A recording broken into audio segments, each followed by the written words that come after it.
Hey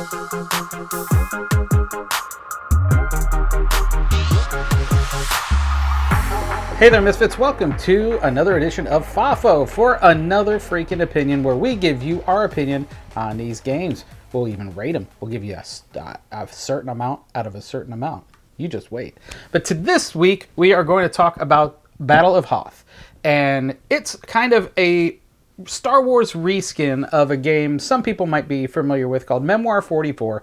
Every time I mention this to somebody else, they go, "Oh, it's that reskin of Memoir 44." And I never played Memoir 44, and I'm not a big fan of World War II type games anyway. So, you know, this is for me because somebody said, "Hey, let's make this Rebels versus Imperials and set it on Hoth," and I said, "Take my money." And then I didn't have to because I asked my brother Will to take his money and buy it for me for my birthday. So, thanks, Will.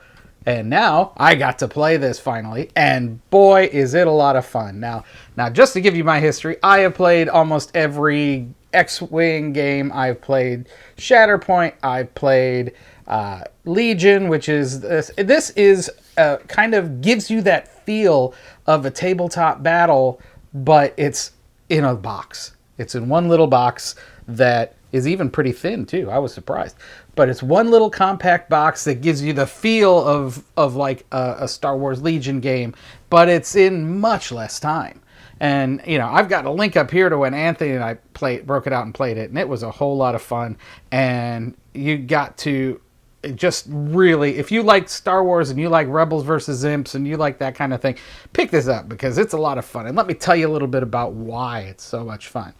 You've got this one Battletop, and it's Hoth. And you've got the Rebs, they're scrappy little Rebs against the Imperials. And yes, you've got walkers. That's so awesome.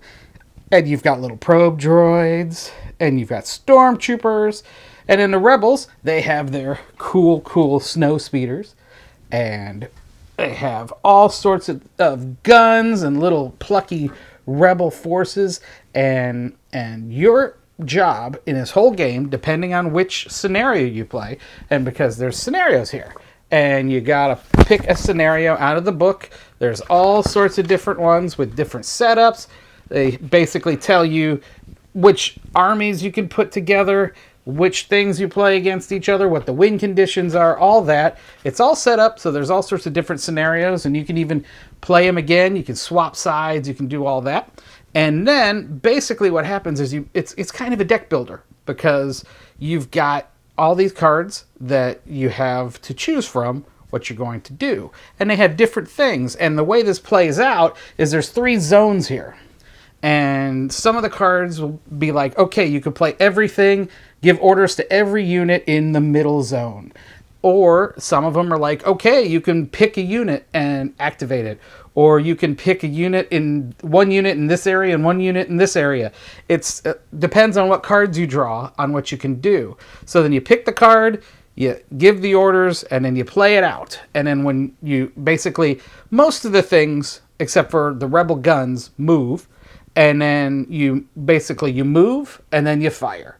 And depending on how far away from the other unit you are, you roll a different amount of dice. And then when you roll the dice, the results come up, and there are certain different results. Like, for example, I just rolled 2 blasts. Blasts will hit anything. But if I was shooting at a mechanized unit, I would have to hit on the mechanized unit die. Or if I was shooting at an infantry unit, I'd have to get the infantry side up. And then there's also a plain out miss, and there's one that makes them retreat one. And most everything retreats except for these little AT-ATs or things that don't actually move. And you have terrain that you've got to move around or over, because there's some things that you could climb up on. There's some things you can fly over but can't walk over. And it's just kind of like a very, very boiled down tabletop war game, but on just a little board right here. And it's quite fun. I mean, I have to say that upsides on this to me is it gives me the feel of a tabletop war game with very little setup and very little, long time. Because like if you go to play a game of Star Wars Legion, you're playing this, you could take this out, you could play this, you could finish the game before I could get Legion set up. And then there's another 3-4 hours of playing Legion. So I could play this at least 6 times before I get done with a game of Legion. So that's definitely a plus, because I don't have that much time in my life anymore. So being able to get the feel of a tabletop war game and have it in a compact, little zone, and being able to play in an hour, that's just magic almost to me. It's like, all right, I can scratch that itch without, taking up the whole darn day, which is awesome.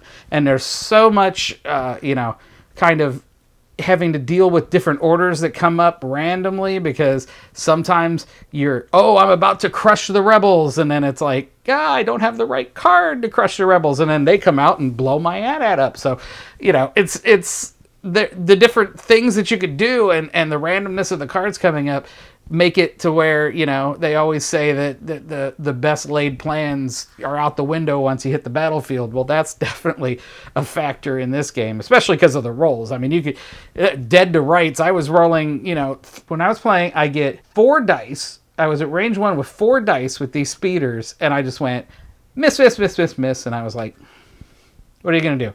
So it's got the randomness, it's got replayability, it's got, lots of scenarios to go with. The only thing that I would say is I wish I had a little more units, like to where you can, when you're making your deck, you can decide, okay, we're going to use leader, and then you can, like on the Imperials, they have Vader and Piet.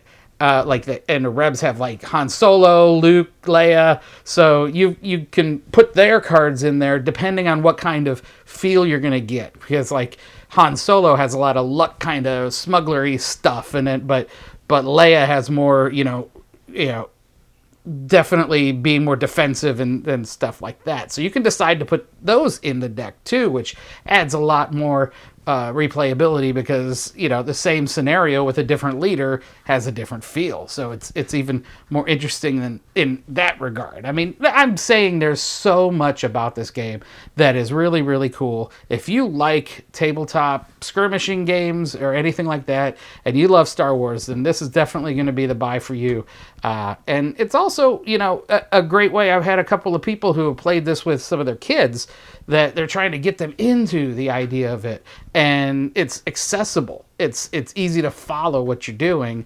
And, one of my friends I was talking to on Facebook yesterday said, oh yeah, I played Battle of Hoth, and my son kicked my butt 3 times. And it's like, he's never played it before, but it's all about the rolls. It's all about the cards that come up that make it kind of a chaotic, fun game at the end. But it's definitely fun. I would give it definitely a 4 out of 5. Without reserve. The only reason it's a 4 out of 5, not a 5 out of 5, is because I really would have loved to have had like a little Vader figure or a little Han Solo figure or something to show when you're using those leaders, kind of a point system as far as that's concerned. And, there's a little bit of replayability long term. It's like, but I would not be shocked if the one after this is going to be Battle of Endor, and it's going to be a whole bunch of trees, and we're going to be fighting Ewoks and crap. So, definitely check this out. It's so much fun. We'll give it a 4 out of 5, and that's all I can pretty much say about Battle of Hoth. Until next time, Misfits, game on.